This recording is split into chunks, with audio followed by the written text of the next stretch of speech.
সুরঞ্জনা, তুমি যেও না কো সেখানে, ধরো না কি ওই যুবকের হাত। জীবনানন্দ দাশ ভালোবাসার মানুষকে উদ্দেশ্য করে লিখেছিলেন এই কবিতা। লিভারপুলের কোচ ইয়র্গেন ক্লপের কাছে প্রিয় ছিল ব্রাজিলের মিডফিল্ডার কৌতিনহো। তিনি তাকে বলেছিলেন, কৌতিনহো যেও না, থেকে যাও কয়েকটি বছর লিভারপুলে। পুলের ভক্তদের ভালোবাসা পাবে, তোমার অবসরের পর আমরা তোমার নামে একটি মূর্তি তৈরি করে রেখে দেব।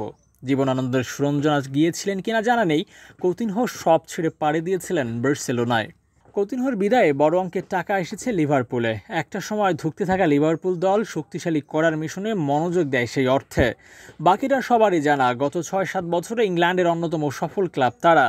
এই সময় ৩বার চ্যাম্পিয়ন্স লিগ ফাইনাল খেলেছে তারা, একবারও জয়লাভও করেছে। ইপিএলের শিরোপাও জিতেছে একবার। বিপরীতে কৌতিনহো এরপর নিজেকে হারিয়ে খুঁজছিলেন। অবশ্য ১৬০ মিলিয়নে তার বার্সেলোনায় আসাকে কারো জন্য খারাপ ডিল বলা চলে না। কৌতিনহোর জন্য বার্সেলোনা ড্রিম ক্লাব ছিল। বার্সেলোনাও চাচ্ছিল এমন একজনকে যে ইনিয়েস্তার অভাবটা পূরণ করতে পারবে। আর এর বিপরীতে নেইমার ক্লাব ছাড়ার পর যে অর্থ বার্সা পেয়েছিল সেটার যোগ্য ব্যবহার করতে চেয়েছিল তারা।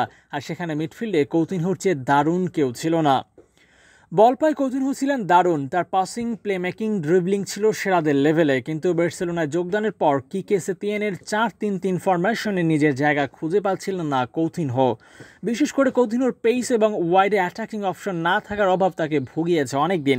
এছাড়া যে প্লেমেকার হিসেবে তার এত নামডাক ছিল, সে পজিশনে খেলার সুযোগ পাচ্ছিলেন না।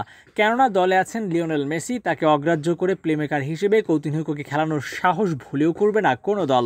ফলে আস্তে আস্তে চিরতরের পারফরমেন্সে কৌতিনহো হারিয়ে ফেলেন তার আত্মবিশ্বাস। এরপর লোনে বায়ার্ন মিউনিখে গিয়েছিলেন কৌতিনহো। সেখানে নিজেকে সম্পূর্ণ মেলে না ধরলেও ফিরে আসার একটা ইঙ্গিত দিয়েছিলেন।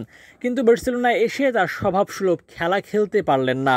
মেসির বিদায়ের পর মনে হয়েছিল কৌতিনহো তার ন্যাচারাল পজিশন মেলে ধরবেন, কিন্তু ততদিনে বড্ড দেরি হয়ে গিয়েছে।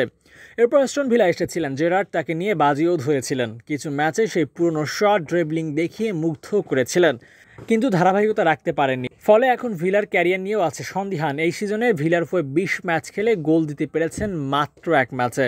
কৌতিনহোর মূর্তি হয়নি, লিভারপুলে স্মৃতির বদলে পাওয়া অর্থে ক্লাব বদলে গেছে। অথচ যাদের আশা ছিল বেশি, বার্সেলোনা, ব্রাজিল কিংবা স্বয়ং কৌতিনহো, লিভারপুলের কৌতিনহোর অভাবে ভুগেছে এদের সবাই। ৩১ পা দেওয়া কৌতিনহোকে ওই জাদুকরী মুহূর্ত উপহার দেওয়ার জন্য কৃতজ্ঞতা জানাচ্ছি। একই সাথে জানাচ্ছি জন্মদিনের শুভেচ্ছা। আর শেষের বেলায়ও শুভকামনা থাকবে। ফিরে আসার জন্য এখনও হয়তো সেই সময় আছে। ফিরে আসুন কৌতিনহো সেই পুরনো কৌতিনহো হয়ে। Abu Naim, sports Times.